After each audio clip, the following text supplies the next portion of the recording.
하나님 말씀 로마서 8장 1절로 4절입니다.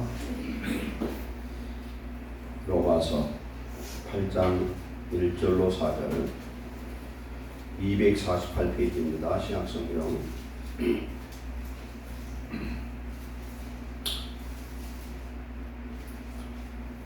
교도갑니다. 그러므로 이제 그리스도 예수 안에 있는 자에게는 결코 정죄함이 없나니 이는 그리스도의 안에 있는 생명의 성령의 법이 죄와 사망의 법에서 너를 해방하시니라. 율법이 육신으로 말미암아 연약하여 할 수 없는 그것을 하나님은 하시나니 곧 죄로 말미암아 자기 아들을 죄 있는 육신의 모양으로 보내어 육신의 죄를 정하사 육신을 따르지 않고 그 영을 따라 하나님 우리에게 율법의 요구가 이루어지게 하려 하십니다. 아멘. 기도하겠습니다. 사랑하는 하나님, 오늘 주시는 귀한 말씀을 통하여 우리 안에 온전한 정죄함이 없는 자유를 누리고 하나님의 영광을 위해서 쓰임받는 복된 인생으로 다시 한번 변화되게 하옵소서. 주신 말씀을 성령의 음성으로 대언하기를 원합니다. 종의 마음과 입술에 성령님 임재하시고 사랑하는 성도들의 마음속에 이 말씀이 떨어져서 참 자유를 누리는 하나님의 복된 자녀들로 변화되게 하옵소서. 예수님 이름으로 감사하며 기도하옵나이다. 아멘. 지난주 말씀 받겠습니다. 나오미의 인생 역전이라는 제목으로 은혜를 나눴습니다. 나오미라는 한 여인은 남편을 잃고 두 아들을 잃어버린 그런 사람으로 세 남자를 잃었지만은 가장 중요한 사실은 하나님을 떠나서 그런 고난과 하나님의 징계를 얻었다는 사실입니다. 그러나 그는 자기가 떠났던 베들레헴 땅, 이스라엘 땅에 하나님께서 양식을 주셨다는 그 소식을 복음으로 듣고 그는 돌이켰습니다. 회개했습니다. 룻기의 그런 내용을 보면 그런 내용을 자세히 나오미가 고백을 합니다. 그가 돌이켰을 때에 하나님은 그의 인생을 역전시켜 줬고 그에게 남은 한 가지 누굽니까? 며느리 룻을 통해서 인생을 역전시켜 주었습니다. 오늘 하나님은 우리의 인생이 꼬였고 잘못됐을지라도 나오미를 축복하셨던 것처럼 우리가 주님을 바라보고 회개하고 돌이킬 때 역전시켜 주시고 우리에게 아무것도 아닌 것 같은 지극히 적은 것을 통해서 하나님은 우리 인생을 또 역전시켜 주실 줄 믿습니다. 오늘 우리에게는 아무것도 없는 것 같은 동반자가 있습니다. 가족이 있고 성도가 있고 우리 이웃들이 있습니다. 우리는 서로의 이 관계를 중요하게 여기어서 서로를 역전의 그런 놀라운 축복자로 삼으시기를 축원합니다. 가장 중요한 것은 하나님은 보아스를 예비하셨다는 겁니다. 우리 인생에 하나님을 바라보고 돌이킬 때 하나님은 하나님의 예비된 사람을 준비하는데 우리에게는 영원한 고액이신 우리의 예수 그리스도를 하나님께서 주셔서 우리로 하여금 인생을 항상 역전시켜 주신 줄 믿습니다. 오늘 말씀으로 들어가겠습니다. 예수님 안에서 정죄함이 없는 참된 자유라는 제목으로 은혜를 나누겠습니다. 이 말씀은 여러 번 설교의 뿌리 내용을 잘 알고 있습니다. 정죄함, 즉 심판. 이 심판은 언제 없어지느냐? 예수님 안에 있을 때만 없어진다고 성경은 말씀하고 있고 오늘 로마서 8장 1절은 실상 모든 성경을 대표하고 로마서 8장의 가장 중요한 내용입니다. 그러므로 이제 그리스도 예수 안에 있는 자에게는 결코 정죄함이 없나니 이렇게 말씀합니다. 로마서 8장은 성령이 우리 안에서 행하시는 하나님의 역사에 대해서 말씀하고 있습니다. 성령께서는 우리 안에 거하시며 또한 우리의 영적 생활을 도우셔서 죄에서 승리케 하시고 그리스도와 연합하는 그런 삶을 살게 하신 줄로 믿습니다. 로마서 8장 1절은 예수 그리스도 안에서 결코 정죄함이 없다는 말씀과 마지막 절 보면은 예수 안에 있는 하나님의 사랑에서 결코 끊을 수 없느니라 이렇게 말씀합니다.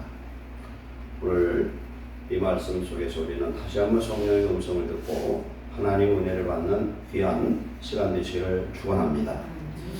첫 번째, 예수 그리스도 안에 있는 자에게는 결코 정죄함이 없습니다. 옛날에 빨래를 할 때 뭘 사용했습니까? 옛날에는 찬물을 썼다고. 잿물. 60년대까지 잿물을 쓰고 60년 지나고 나서는 양잿물을 썼대요. 제가 찾아보니까 그렇게 나와. 왜 양잿물이냐? 외국에서 건너왔다 해서 양잿물입니다. 양잿물은 가성소다를 통해서 세제를 만든 것이죠. 근데 잿물을 어떻게 해서 내가 세제를 썼는지는 모르겠어요. 예레미야 2장 22절에 네가 잿물로 스스로 씻으며 많은 비누를 쓸지라도 네 죄악이 그대로 있으리니 이렇게 말씀합니다. 사람이 범죄니 죄를 씻을 수 있는 세제가 뭐가 있느냐는 겁니다. 잿물도 비눗물도 양잿물도 안 된다는 겁니다. 요새는 세제가 얼마나 좋은지 아주 묵은 때도 다 씻기는 그런 기가 막힌 것들이 많은데 유한낙스보다 더 좋은 건 없는 것 같은데 그게 보면 해로워요. 우리의 죄를 씻을 수 있는 건 오직 죄 없는 피 흘림밖에 없는 줄 믿습니다. 히브리서 9장 20절에 피 흘림이 없은즉 죄 사함이 없느니라. 구약에서는 이스라엘의 죄, 사람의 그 죄를 씻는 방법은 흠 없는 제물 4가지가 있었죠. 소, 양, 염소, 비둘기 이 속죄 제물을 갖다가 양이 뿔이 있으면 거기에다가 2손을 얹고 기도를 합니다. 무슨 기도를 하냐? 내 죄를 그 양에게, 소에게, 염소에게, 비둘기에게 이걸 전가를 시키는 겁니다. 죄를 전가시켜요. 전가시키고 그 제물을 목을 따서 피를 흘려요. 번제단에서 피를 온전히 다 뽑아냅니다. 그 피 흘린 그 짐승의 죽음은 내 죄를 대신해서 죽는 대속제물이에요.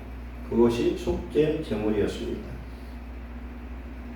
그렇게 해서 죄를 씻었는데 해마다 드리는 이 제사가 하나님 앞에 온전치 못해서 속죄의 제물이 되지를 못하더라는 겁니다. 여러분 우리가 예배를 드리는데 제가 그전에 한번 말씀드린 적이 있어요.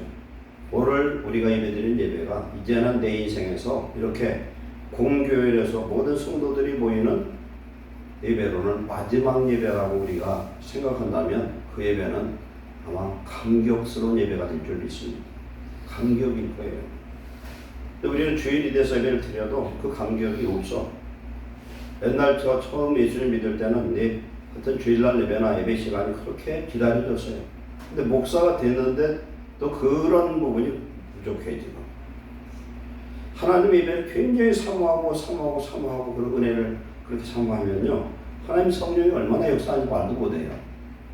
그러니까 새벽 예배를 다니는 그 분들이 보면은 1시간을 걸어와서 깜깜한 밤에 옛날 프레시도 없었어요.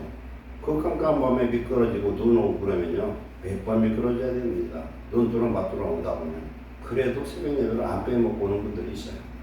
그러니 하나님이 그 사람에게 은혜를 안 주실 수가 없을 것 같아요. 그렇잖아요. 우리 예배를 드리는데 먼 거리에서 와서 1시간, 2시간 걸어서 혹은 그렇게 먼 거리에서 오면은 실상은 집에서 나오는 그 순간부터 예배는 시작되는 줄 믿습니다. 하나님 드리는 예배는 어떤 예배예요? 옛날 성경 보면은 개혁 성경 보면은 신령과 진정으로, 지금은 영과 진리로. 다른 말로 하면은 내 영이 성령에 충만하고 드리는 예배를 하나님이 받으신 줄로 믿습니다. 그래 그런 예배를 드려야 되거든요. 우리 하나님 앞에 지은 이 모든 죄를 씻으려고 하면은 오직 그 흠없는 짐승의 그 피, 무금한 피예요. 그런데 그 피를 해마다 드리긴 드리는데 그런 정성이 없어져 버리는 거예요. 오늘날 우리가 예배를 드려도 정성이 없는 예배를 드리는 것처럼. 그래서 하나님은 말씀을 합니다. 복음에 대해서. 복음이 뭐냐면 구약 성경에 나타난 메시아로 오실 예수 그리스도 하나님의 아들에 대한 말씀이 바로 복음의 로마서 1장 2절 말씀입니다. 인생의 모든 죄를 담당하고 대속할 수 있는 방법은 흠없는 사람이 이 땅에 와야 되는 거예요. 흠없는 사람. 죄 없는 사람. 그러면 그 죄 없는 사람은 어떤 사람이 되냐면 남자와 여자가 결혼해서 낳은 사람은 죄가 그대로 유전되어서 다 죄인입니다. 그렇기 때문에 창세기 3장 15절에 여인의 후손이 온다고 말씀합니다. 여인의 후손. 그건 뭐냐면은 남자가 없는 여자 혼자 낳는 그런 사람을 얘기해요. 그러려면 어떻게 되냐? 성령으로 무음한 여자에 잉태된 그런 하나님의 아들 예수님을 말씀합니다. 즉 남자의 씨가 아니라 동정녀 마리아에게 우리가 사도신경을 주일날 대배마다 우리 암송한 것처럼 동정녀 마리아의 성령이 잉태해서 아들을 낳았는데 그분이 누구냐면 예수님이시다. 그분은 이 땅에 오신 하나님의 형상이라고 말씀합니다. 이사야 40장에 보면은 그 예수님을 뭘로 표현하냐면 여호와라 이렇게 표현합니다. 세례요한은 여호와에 오실 그 길을 개척하는 자의 길 닦는 자입니다. 광야에서 외치는 소리는 누구냐면 여호와의 길을 예비하라. 예수님은 하나님의 아들로 하나님의 형상으로 본체의 형상으로 이 땅에 오신 하나님 자체이셔요. 우리의 죄를 사하기 위해서 십자가 달려 죽으러 오신 하나님이시다. 임마누엘의 하나님이신 줄로 믿습니다. 그 예수님이 흘린 보혈은 무음한 죄가 없는 그 보혈로 말미암아 우리의 죄가 깨끗게 씻겨지는 줄로 믿습니다. 우리가 다 하는 말씀이에요. 오늘 1절 말씀은 그러므로 이제 그리스도 예수 안에 있는 자에게는 결코 정죄함이 없나니. 정죄라는 건 심판인데 이 심판이 없으려면 어떻게 되냐? 내 죄가 누구한테 전가되어야 되는 겁니다. 전가되어야 돼. 우리나라 헌법에는 일사부재리 원칙이라는 그런 법 조항이 있어요. 헌법 13조 1항에 있는데 동일한 범죄에 대해서 거듭 처벌하지 않습니다. 예를 들어서 쌍둥이 둘이 있어요. 쌍둥이 둘이 있는데 형이 있고 동생이 있어요. 쌍둥이 분명히 금방 나왔다고 그놈이 또 형이라는 거예요. 그거 불과 배쳐도 안 될 텐데. 야곱과 에서도 그랬잖아요. 에서가 형이고 야곱이 두 번째 나와서 나올 때 야곱이 지가 먼저 나오는데 형이 먼저 나오니까 팔꿈치를 잡은 거예요. 왜 그래요? 지가 장자가 돼야 되는데 야곱은 뱃속에서부터 욕심이 대단했던 것 같아요. 그래서 그 싸움이 사단이 나잖아요. 야곱과 에서의 그 전쟁이. 그런데 야곱이 원하는 건 뭐예요? 하나님 앞에 상속권을 얻기로 구원의 축복을 얻기를 원했다는 겁니다. 뱃속에서부터 그게 가능할까? 그건 잘 모르겠어요. 그러나 성경은 그렇게 말씀하고 있습니다.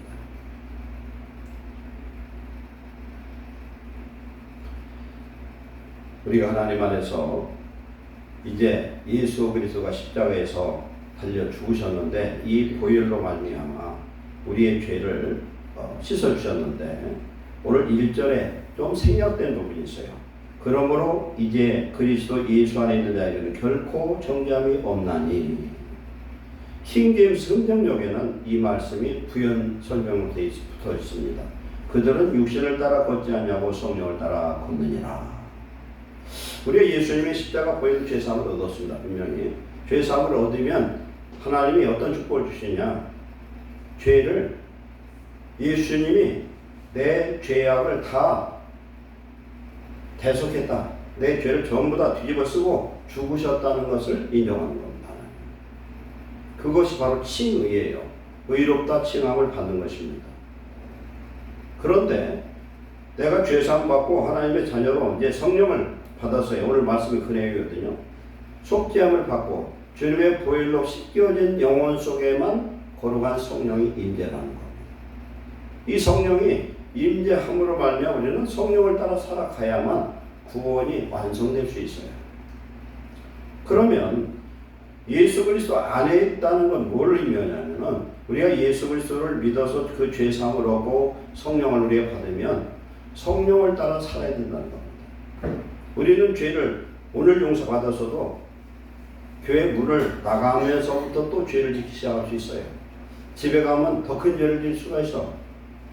기다리고 있어 마이가. 오늘 은혜를 받았어요. 우리가 은혜를 받으면 이 은혜가 필요할 때까지 가야 되는데 요 은혜를 마귀는 이걸 훼손시키려고 막 성질을 돋구어요. 가다가 이상한 사람도 만날 수도 있고 별별 걸 예비를 해요. 그냥. 그래서 은혜를 까먹게 만들어. 우리 이걸 알아야 돼요. 내가 은혜 받으면 받을수록 마귀는 더 교묘하게 역사해서 내 받은 은혜를 한 번에 까먹게 할 것이다. 그래서 사람이 성내는 것이 하나님의 의를 이루지 못한다. 제일 조심할 것이 뭐냐면 우리 말 조심하고 성질 내지 말아야 돼요. 은혜 받아도. 예수 믿고 죄 사함 받고 성령을 받았으면은 성령 안에서 살아야 된다고 성경은 말씀하는 줄 믿습니다. 성령 안에서 살아야 된다. 아까 얘기하다 제가 좀 곁길로 갔는데 일사부재리의 원칙이 헌법 조항이 있다고 제가 말씀드렸죠. 그 설명 좀 하고서 오늘 말씀 들어가겠습니다. 동일한 죄를 졌어요. 그래서 한 번 판결을 떨어져서 10년형이 떨어져서 근데 법이 개정돼가지고 10년짜리가 20년으로 돼서 그래도 그 사람은 10년으로 그냥 끝나는 거예요. 그 다음에 다른 증거가 또 생겨서 나중에 숨겨놨던 죄가 또 드러나가지고 죄가 더 늘어나야 돼. 그런데도 불구하고 한 번 확정 판결 받은 걸 그걸 끝이라는 거예요. 그런데 이제 반대 예외의 규정이 있어요. 뭐냐면 10년형을 떨어뜨려서 그래서 10년 살아서 그런데 나중에 그 죄를 죄가 없음을 증명할 수 있는 다른 증거를 찾아내서 그러면 그거에 대해서는 다시 무죄 추정 원칙으로 해서 다시 항소해가지고 무죄를 주장할 수가 있어요. 그러나 한 번 이 죽은 거 한 번 뭐예요? 그 심판한 거에 대해서는 더 이상 심판 안 된다는 거예요. 그래서 제가 아까 쌍둥이에다 야곱 얘기했다가 제가 말씀이 좀 곁길로 갔는데 쌍둥이 둘이 있는데 그래도 먼저 낳은 게 형이라고 동생이 죽을 일을 당했는데 형이 그 죄를 뒤집어 쓰고 죽었어요. 근데 나중에 죽이고 났더니 죽일 놈은 동생인데 형 죽어버린 거야. 그럼 어떻게 되겠어요? 다시 심판할 수 없다는 거예요. 이게 어디에 나오냐면 성경의 말씀이고 우리 헌법에 나오는 내용이다. 바로 예수님이 우리를 위해서 한 번 죽어버렸기 때문에 죄의 값을 한 번 치러버렸기 때문에 그 예수 그리스도를 믿고 그 예수님을 나의 구주로 영접한 자는 무슨 의를 가느냐? 하나님의 의, 예수 그리스도의 의를 우리는 덧입은 하나님의 자녀가 된 줄 믿습니다. 이런 사람에게 존재함이 없어요. 존재함이 없는데 이 얻은 의를 우리는 매일매일 유지해야 될 줄로 믿습니다. 그러니까 우리가 이 완전한 속죄함을 얻고 정죄함을 얻은 것에는 조건적인 거예요. 우리는 성령을 따라 우리가 받은 이 의를 유지를 해야 됩니다. 이 의를 유지해야 돼요. 그러면 우리는 이 의를 유지하지 못합니다. 왜? 늘 범죄하니까. 그럼 어떻게 됩니까? 요한일서 1장 7절에 이렇게 말씀합니다. 그가 빛 가운데 계신 것 같이 우리도 빛 가운데 행하면, 즉 하나님 말씀과 진리에 가운데 행하면 우리가 서로 사귐이 있고, 어떤 사귐이 있어요? 서로 화평케 하는 하나님과 나와의 동행의 그런 사귐이 있고, 그 다음에 그 아들 예수의 피가 우리를 모든 죄에서 깨끗게 하실 것이요, 우리가 빛 가운데 행하는 그런 삶이 유지되어야 된다는 겁니다. 그럼 그것을 이루지 못했을 때는 요한일서 1장 9절에 말씀합니다. 만일 우리가 우리 죄를 자백하면 그는 미쁘시고 이루사 우리 죄를 사시며 우리를 모든 불의에서 깨끗게 하실 것이요. 아멘. 범죄했을지라도 우리의 십자가의 그 보혈로 우리는 매일매일 죄사함을 얻는 축복자가 되는 줄로 믿습니다. 고린도서 5장 17절에 누구든지 그리스도 안에 있으면 새로운 피조물이라. 그리스도 안에 있다는 건 그리스도 예수님이 우리 안에 오셨는데 그와 함께하는 삶, 성령을 따라 사는 삶, 하나님의 나라 의를 이루는 그런 삶을 우리는 유지해야 될 줄로 믿습니다. 이 조건이 붙었다는 걸 알아야 돼요. 그런데 우리가 이걸 오해를 하고 뒷말씀 없이 이것만 우리가 예수 그리스도를 믿기만 하면 우리는 구원받는다. 한 번 받은 구원이 영원한 구원이냐? 결코 그렇지 않죠. 이게 지금 이단 구원파들이 주장하는 겁니다. 조시는 분이 있어요. 이걸 보시고 이제 하나님 안에서 오늘 1절에 말씀합니다. 이제 그리스도 예수 안에 있는 자에게는 이제라고 합니다. 이제. 즉 그리스도 예수의 죽으심과 부활 사건을 통해서 구원의 새로운 역사가 우리에게 이제 시작되었음을 우리는 압니다. 우리는 이제 얽매였던 과거의 어떤 죄악에서 이제 벗어나서 율법 안에서 벗어나서 이제 새로운 성령의 역사로 하나님을 섬기는 하나님의 자녀로의 삶을 살아야 될 줄 믿습니다. 오늘 복음의 핵심은 그리스도 예수로 말미암아 죄사함으로고 그리스도 예수 안에서 성령 안에 있는 자는 결코 정죄함이 없다고 성경은 말씀하는 줄 믿습니다. 성경에 나타나는 의는 두 가지가 있어요. 하나는 율법의 의입니다. 율법의 의라는 건 뭐냐면 율법은 의롭고 율법을 지켜 행하면 의를 얻을 수가 있어요. 그러나 율법을 지킬 수가 없죠. 그런데 성경에 로마서에서 말씀하기는 율법 외에 하나님의 한 의가 나타났다 이렇게 말씀합니다. 율법도 의지만 율법 외에 다른 한 의가 나타나는데 율법과 선지자들에게 증거를 받은 것이라. 이 의는 뭐냐면 율법 외에 한 의는 예수 그리스도를 믿음으로 말미암는 의를 말씀하고 있는 줄 믿습니다. 갈라디아 3장 25절에 믿음이 온 후로 우리는 초등교사 아래 있지 않다 이렇게 말씀하는데 초등교사가 뭐냐 율법이에요. 예수 그리스도를 믿는 믿음 후에는 율법 아래 즉 심판과 정죄 아래 있지 않냐고 우리 예수님이 우리의 죄를 대속했기 때문에 우리는 온전한 자유를 얻은 축복을 얻은 줄로 믿습니다. 우리가 예수님 믿고 성령을 충만하면 느끼는 것이 뭐냐면 아무런 두려움이 없다는 거예요. 의인은 사자같이 담대합니다. 죄를 지면은 예를 들어서 막 큰 재앙이 일어나거나 한 대낮이 막 깜깜해지거나 상상할 수 없는 그런 위기가 다가올 때에 죄를 지은 사람이 가슴이 떨려요. 그리고 세상 죄를 지은 사람은 이런 경찰이나 검찰이나 이런 판사 앞에 가면 부들부들 떨어요. 우리나라는 지금 입법부, 행정부, 사법부가 있잖아요. 근데 재판할 때 보면은 제일 권세가 센 게 누구냐면요. 판사더라고요. 검사는 누구 같으냐면 검사는 마귀 같아. 마귀는 막 우리를 참수합니다. 쟤 무슨 죄를 짓고 쟤 무슨 죄를 지었어. 그런데 어찌됐든 판사가 그것을 변호사가 설명을 하죠. 변호사가 누구냐면 예수님이거든요. 쟤는 죄는 졌어도 나를 믿어서 죄가 다 사해졌으니까 죄는 죄 없어요 하고 예수님 옆에서 변호를 하네요. 판사는 뭡니까? 우리 하나님이 심판하실 때 예수님의 그 변호로 예수님의 십자가의 그 의로 말미암아 죄가 있으나 죄가 없다고 하나님 판결한 줄로 믿습니다. 분명히 죄가 있는데도 불구하고 그 죄를 죄로 여기지 않을 때가 있어요. 우리나라 보면은 여러 가지 무공훈장들이 있거든요. 무공훈장들이 있는데 그 사람들 중에서는 살인을 했어도 한 번 살려주는 그런 특혜를 받는 사람들이 있어요. 왜? 나라를 위해서 구국을 했기 때문에 진짜 살인죄를 져서 사형을 받아도 용서를 해주는 거예요. 우리 예수 그리스도를 우리는 믿음으로 말미암아 하나님이 나를 위해서 십자가에 달려 죽으셨는데 그 십자가의 보혈로 말미암아 우리가 죄 사함을 얻고 하나님의 자녀의 권세가 되는 성령을 하나님이 우리에게 주셨습니다.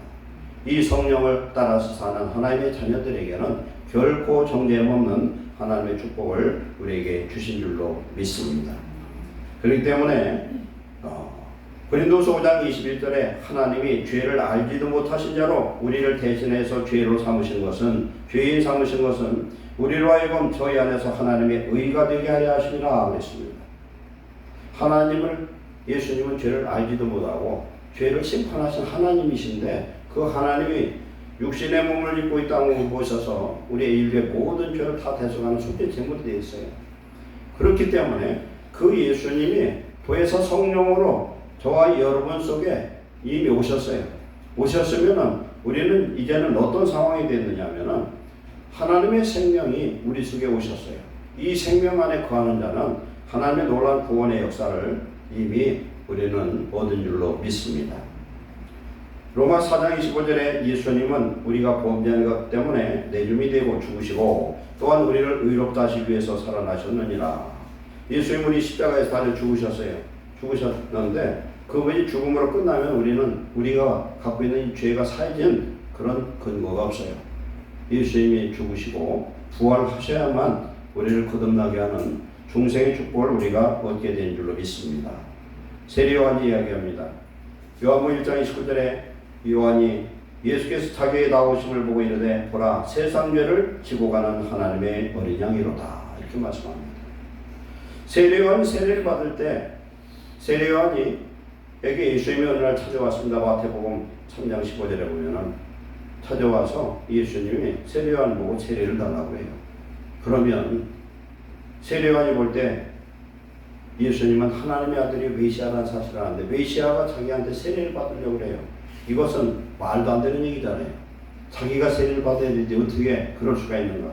그런데 예수님은 뭐라고 말씀합니까?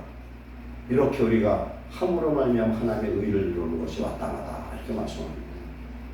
세례 요한은 단순한 세례 요한이 아니라 이스라엘 백성을 대신하는 대제사장이 마지막 제사장이에요. 이 대제사장이 이스라엘 모든 죄를 누구에게 전가시키느냐? 세례를 주고 안수할 때 예수님께 전가했어요. 전가함으로 말미암아 전가받은 그 죄를 가지고 예수님은 아사셀 염소가 되어서 광야에 가서 40일 동안 단식하면서 금식을 합니다. 그리고 십자가 달려 못 박혀 죽으셨어요. 그리고 부활하셨습니다. 그러므로 말미암아 이 예수님은 누가복음 12장 50절에 말씀하기를 내가 받을 세례가 있나니 내가 이것을 행하기까지 얼마나 답답하겠느냐 그랬어요. 예수님의 세례는 그 십자가의 죽으심을 말씀하고 있습니다. 우리는 예수님이 곧 구원받은 하나님의 자녀지만 자녀이기 때문에 우리는 정죄함이 없어요. 그러나 예수를 믿고 나서도 지속적인 죄악한 우리를 계속 우리를 유혹을 합니다. 우리가 아무리 은혜를 받아도 집에 가기 전에 집에 가서 한 주일을 살면서도 하나님의 말씀과 상관없는 그런 삶을 살다 보면 우리는 다시 죄악에 떨어질 수 있다는 겁니다. 그래서 갈라디아서 5장 16절에 내가 이르노니 너희는 성령을 따라 행하라. 그리하면 육체의 욕심을 이루지 아니하리라. 육체의 소욕은 성령을 거스리고 성령은 육체를 거스르나니 이 둘이 서로 대적하므로 너희가 원하는 것을 하지 못하게 하려 함이니라. 너희가 만일 성령이 인도한 바가 되면 율법 아래 있지 아니하리라. 아멘. 그건 무슨 말씀입니까? 성령을 따라 살면 율법이 말하는 죄에 우리는 죄를 짓지 않는다는 겁니다. 여러분 은혜 받았을 때요. 좋아요. 은혜 받고 성령 충만해서 마음에 평안이 있고 기쁨이 있어요. 성령의 9가지 열매가 뭐예요? 그때가 사랑이죠. 하나님의 사랑이 느껴지면은 눈물부터 나요. 하나님이 저와 여러분을 사랑하는데 그 사랑을 내가 내 마음으로 정말 느껴질 때가 있었을 거예요. 그 은혜 받은 거거든요. 정말 하나님 나를 사랑하셨구나. 하나님 정말 나를 사랑하셨구나. 이게 믿어지고 내 마음에 느껴지면은 세상에 부러울 것도 없고 겁날 것도 없어요. 그러면 하나님의 사랑이 내게 딱 임하면요. 우리 심령 속에 하나님 주시는 평강이 흘러 넘쳐요. 기쁨이 있어요. 사랑과 이 기쁨과 사랑과 화평과 이 기쁨의 역사 이것이 일어나면은 아무리 옆에서 나를 실험하고 달구고 별짓을 해도요 참을 수 있어요. 내 안에 그게 은혜가 있기 때문에. 근데 내가 지금 승질이 나서 그냥 누가 나를 건드리기만 하면 그냥 싸움을 하려고 하는 사람한테 말 한마디 했다는 그건 나지가 나는 거예요. 그렇잖아요. 분노 조절 장애자들이 있어요. 분노 조절 장애자. 항상 속에 분노가 있어요. 화가 있어요. 살짝만 건드리면 그냥 막 상대방이 말 한마디 했는데 10마디, 20마디 해서 막 그냥 퍼붓는 사람이 있고 칼 들고 덤빈 사람도 있어요. 요새는. 무서운 사람들이 많아요. 그런 사람한테 말 한마디 했다면 큰일 나는 거죠. 근데 내 안에 성령이 충만한 은혜가 있으면 예수님 같은 그런 은혜로 참을 수가 있는 줄 믿습니다. 이런 은혜가 우리 안에 항상 있어야 되는데 바로 성령을 따라 살면 성령 안에 있으면 성령이 충만하면은 육체의 욕심을 따라서 살지 않고 성령이 내 안에 충만하면은 내 육체의 소욕과 성령의 소욕의 싸움 누가 이기냐면 성령 충만한 사람 육체의 소욕을 다 이길 수 있다는 겁니다. 그러면 범죄치 않는다는 겁니다. 로마서 8장 13절 14절에 너희가 육신대로 살면 반드시 죽을 것이로되 성령으로서 몸의 행실을 죽이면 살리니 무릇 하나님의 영으로 인도함 받는 사람은 하나님의 아들이라. 그럼 우리는 예수 믿고 구원 받았죠. 받았는데 내가 성령을 따라 살고 하나님의 말씀 따라 살아가지 않으면 여기에서 이 말씀을 보면은 성령의 인도함 받지 않으면은 하나님의 아들이 아니라는 거예요. 그러면 내가 이례적 사건으로 예수를 믿어서 구원받아서 거듭난 이것 갖고는 해결이 안 된다. 우리 매일매일 성령의 인도함 받는, 성령 충만함 받는 저와 여러분 되시기를 축원합니다. 두 번째, 둘째 절에 말씀합니다. 이는 소영아, 아이돌이지. 이상하게 굉장히 사단 역사를 하네요. 좋은 사람도 많고 제가 말씀 전하기도 힘들고 그런데 이럴 때가 있어요. 집중해서 말씀에 아멘하시기 바랍니다. 2절에 이는 그리스도 예수 안에 있는 생명의 성령의 법이 죄와 사망의 법에서도를 해방하였습니다. 이렇게 말씀합니다. 죄 사함 받은 하나님의 자녀에게 하나님 뭘 주셨습니까? 성령을 주셨어요. 이 성령을 성경은 하나님의 생명이라 이렇게 말씀합니다. 그럼 우리의 영혼은 죽은 자예요. 이미 죽었어요. 우리는 허물과 죄로 이미 죽었던 우리의 영혼이 주님의 십자가 보혈로 죄 사함을 얻고 우리가 성령을 받으면 어떻게 되냐? 내 영이 영원한 생명이 성령 안에 내가 들어가는 거예요. 요한복음 14장 19절 이하에 보면은 그날에 예수님이 십자가 달려 죽으시고 부활해서 보혜사 성령으로 오늘 우리 속에 오시면 그때는 하나님이 예수 그리스도 안에 예수님이 하나님 안에 우리가 하나님 안에 즉 성령 안에 거할 때에 그것을 살았다 이렇게 표현하는 줄 믿습니다. 왜 살았어요? 성령은 생명의 영인 줄 믿습니다. 성령이 생명이야. 그 생명인 성령에 우리 영혼이 그 속에 들어가 있으면 어떻게 됩니까? 세상이 망해도 우리는 망하지 않고 죽지 않을 줄 믿습니다. 안 죽어. 왜? 성령 안에 있습니다. 이 성령은 무슨 영이에요? 부활의 영입니다. 부활의 영. 그럼 이 사람은 어떤 사람이냐? 예수님 십자가 달려 죽으실 때에 그 십자가에 내 자아와 육신까지 다 못 박은 사람이야. 예수님과 함께 죽은 사람에게 하나님이 뭘 주시냐면 성령을 주시는 거예요. 성령은 아무에게 임하는 게 아니라 예수님의 피로 죄사함을 얻은 사람에게만 성령이 임하는데 이 성령이 항상 우리를 지배하는 역사로 나타나려면 우리는 성령을 따라 살아야 된다. 그러려면은 디모데후서 4장 5절 말씀처럼 우리는 기도와 말씀으로 살아갈 때에 성령이 우리와 항상 함께 하셔서 우리는 육체의 소욕에 지지 않고 생명 안에 사는 축복자가 되는 줄로 믿습니다. 내게 오신 이 성령님은 생명의 영이다. 그렇기 때문에 이 생명의 영이 우리를 거듭나게 했습니다. 어떻게 거듭나게 되냐? 육신으로 말미암아 우리는 이미 죽은 자요 하나님의 저주받은 인생이지만 하나님의 생명이 우리 속에 들어옴으로 말미암아 이래는 우리는 저주받은 자가 아니라 하나님이 아들이 되는 축복을 주신 줄로 믿습니다. 성령을 받았다는 것은 이미 하나님의 생명이 하나님의 나라 우리에게 임했다는 겁니다. 이제 우리는 내가 주인이 아니라 하나님이 나의 주인이고 부활하신 예수 그리스도가 나의 주인이 되었어요.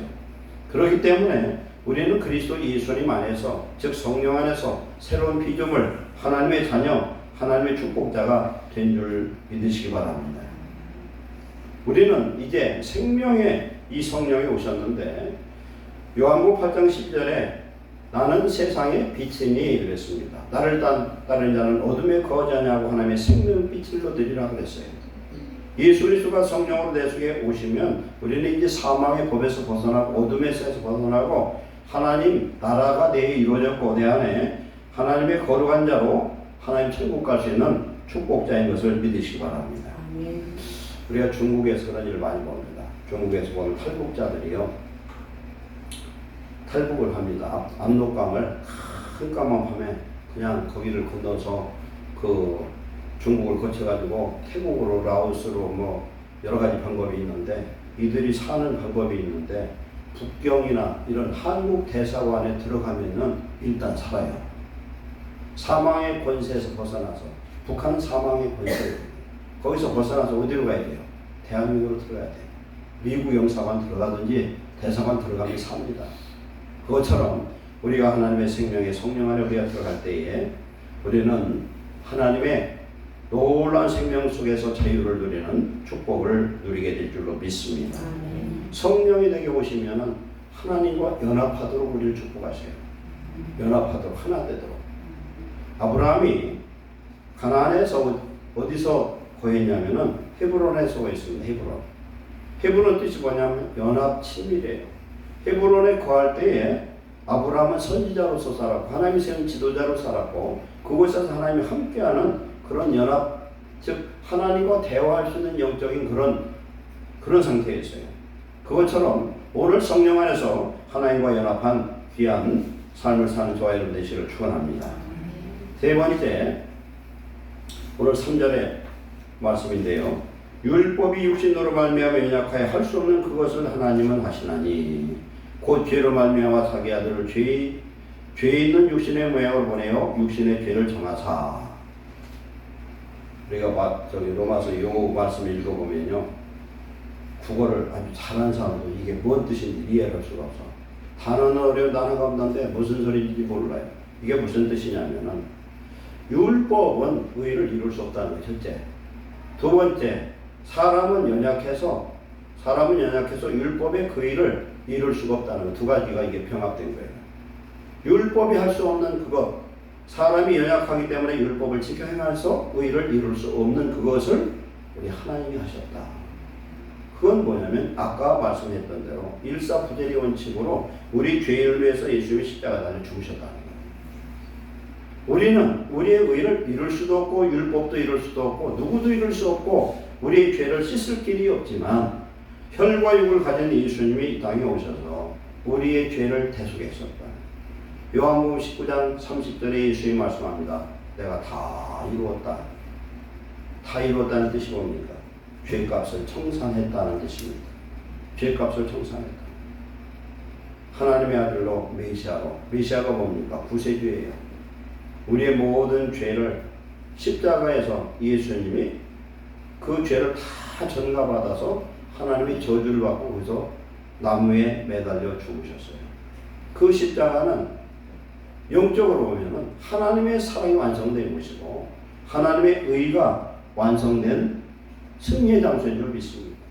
그 십자가의 그 보혈이 나를 위한 보혈로 느껴진 사람은 구원을 얻은 하나님의 자녀인 줄 믿습니다. 예수님이 믿어진다는 건 성령을 받았다는 것이고 예수 그리스도가 믿어진다는 건 하나님의 자녀가 된 증거예요.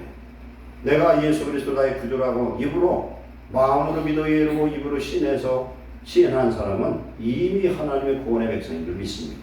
이게 좀 뜨겁고 안 뜨겁고 그런 게 아니라 우리 성령에 충만하면은 이 은혜가 십자가 은혜가 더 강하게 우리에게 임해요. 그러면 하나님은 나를 사랑해서 나를 구원하기 위해서 십자가에서 당신이 사람의 몸으로 오셔서 십자가에 달려서 그 죽으시는 이 길 외에는 다른 구원의 길이 없느냐? 없어요. 이 길밖에는 없어요. 부모가 자식이 사형수가 됐습니다. 그런데 그 자식을 살릴 수 있는 방법이 부모가 대신 죽어서 살릴 수 있다면 아마 죽는 자리에 갈 부모가 있을 거예요. 많지는 않겠지만 있을 거예요. 그것처럼 왜 예수님이 이렇게 할 수밖에 없느냐면 사람은 한 번 태어나고 반드시 심판을 받게 돼 있어요. 이 죄의 심판을 받으면 영원히 지옥에 떨어지기 때문에 이 지옥에 떨어진 이 죄의 이 심판을 해결하는 방법은 하나님이 육신의 옷을 입고 이 땅에 오셔서 우리를 위해서 대속하시고 죄값을 청산하는 십자가의 도 외에는 다른 길이 없는 줄 믿습니다. 십자가의 도가 멸망한 자에게는 어리석고 미련한 거지만 구원받는 저와 여러분에게는 하나님의 능력인 줄 믿습니다. 이 십자가를 이 시간 성령으로 이해하시고 하나님의 은혜를 감사하시기를 축원합니다. 그렇기 때문에 사람은 할 수가 없고 율법이 이룰 수 없는 의를 하나님은 대속의 의를 통해서 이루신 것을 우리는 하나님 앞에 감사하고 그 십자가 앞에 구원받은 우리는 또한 뭘 실천해야 되냐? 우리 하나님처럼 우리도 정죄하지 않고 사랑하고 용서하는 하나님의 자녀 되시기를 축원합니다. 네 번째로 마지막입니다. 우리는 성령 받아서 매일매일 성화의 과정을 이루어가야 될 줄로 믿습니다. 한번 구원받은 이 구원은 어디에서 완성되냐면 내가 죽어서 내 영혼이 천국에 도달했을 때 완성이 되는 거예요. 그래서 우리는 영적으로 천국의 순례자예요. 이 땅에서 살다가 하나님 나라에 가야 되는데 우리가 요새 지금 신명기 나가고 이제 여호수아서 오늘부터 나가기 시작하는데 40년 이 광야 생활 같은, 그리고 가나안 들어가서 영적 싸움을 해서 하나님의 나라를 완성하는 그런 순례자와 같습니다. 우리는 성령 충만하여 매일매일의 삶이 성화되어서 성령은 우리를 하여금 어느 단계까지 이끌어 가시냐면은 내가 그리스도와 닮을 수 있는 사람. 바울이 이야기합니다. 내가 그리스도를 본받은 것처럼 너희는 나를 본받는 자 되라. 아멘. 바울이 예수님을 본받을 수 있었던 건 성령의 도우심밖에 없습니다. 오늘 저와 여러분이 예수님과 함께 십자가에 죽고 내 자아와 육신이 죽고 내 욕심이 죽고 성령을 따라 살아서 매일매일의 삶을 통하여 세상 사람들이 내가 그리스도의 일꾼이요 하나님의 비밀을 맡은 자요 하나님을 믿는 자녀라는 사실을 인정할 수 있는 그 단계까지 성화를 이루는 귀한 성도 되시기를 축원합니다. 그래야 되는 거예요. 로마서 8장 26절에 이와 같이 성령도 우리의 연약함을 도우시나니 우리는 마땅히 기도할 바를 알지 못하나 오직 성령의 말할 수 없는 탄식으로 우리를 위하여 친히 간구하시느니라. 저는 가끔 그런 걸 느껴요.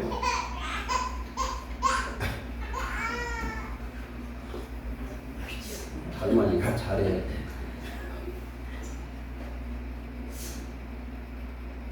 자다가 성령이 저를 위해서 기도하는 걸 저는 많이 느껴요. 자다가 너무너무 제가 힘들 때 제 영혼 속에서 성령이 나를 위해서 기도하시는 걸 저는 여러 번 느껴왔습니다. 성령이 나와 함께 하심을 감사하시기 바랍니다. 우리는 나 혼자는 절대 천국을 갈 수도 없고 나 혼자는 성화를 이룰 수가 없습니다. 내가 최선을 다하면서 하나님 앞에 간절히 기도하면 내 안에 계신 성령님이 이길 수 있는 힘을 우리에게 주실 줄로 믿습니다. 아멘. 성령이 내게 오심으로 말미암아 율법이 요구하는 그 의를 이루도록 이루신 줄 믿습니다. 구약의 율법의 완성은 복음으로 나타나고 복음의 완성은 율법으로 완성이 됩니다. 즉 예수 그리스도를 믿고 구원받은 하나님의 자녀에게 성령이 주어주심으로 인하여 하나님의 진리의 말씀을 지켜 행할 수 있는 힘과 은혜와 능력을 주시는데, 실상 하나님의 성령 안에서 우리가 하나님의 말씀을 지켜 행할 때 어떤 은혜가 오느냐면은 세상을 이길 수 있는 담대한 은혜가 임하는 줄 믿습니다. 이런 자유가 와요. 나는 분명히 죄인이에요. 마귀는 나를 정죄합니다. 나를 심판하려고 그래요. 그러나 주의 십자가의 그 보혈이 나를 죄를 사하셨고 성령님이 내주하심으로 인해서 우리는 이제 하나님의 것이 되었고 하나님의 나라가 우리 안에 이루어진 것을 믿으시기 바랍니다. 칭의는 하나님의 속죄 사건은 단번에 이루어졌습니다. 그러나 성화는 평생 동안 성령과 동행하는 삶을 통해서 이루어진 줄 믿으시기 바랍니다. 우리는 구원을 만들어가고 있는 겁니다. 오늘 저와 여러분은 구원을 받은 자예요. 분명히 받은 자지만 내가 오늘 죄사함 받고 예수 그리스도 안에 있으면 우리는 오늘 죽어도 구원을 받았어요. 그러나 오늘 내일 살면서 우리는 또 범죄할 수 있어요. 범죄할지라도 우리는 주님의 이름으로 회개해서 잃어버린 하나님의 나라를 회복하시기를 축원합니다. 그리하로 말미암아 우리는 예수님 안에서 정죄함 없는 참된 자유를 누리는 귀한 축복자 되시기를 축원합니다. 기도하겠습니다. 사랑하는 하나님 감사합니다. 예수 믿고 주님의 보혈로 정죄함을 받아 우리는 죄사함을 얻었습니다. 죄사함을 우리는 이제는 성령을 따라 살게 하옵소서. 온전히 성령으로 거듭난 인생, 하나님의 나라와 일을 날마다 유지하는 축복자가 되게 하여 주옵소서. 예수 그리스도를 우리의 대속의 속죄물로 이 땅에 보내셨습니다. 그러로 말미암아 우리는 구원 얻고 하나님의 자녀로 변화되는 새로운 피조물이 됨을 감사합니다. 이제 성령으로 말미암아 성화를 이루는 거룩한 백성 되도록 축복하여 주시옵소서. 예수님의 이름으로 축복하고 기도하옵나이다. 아멘.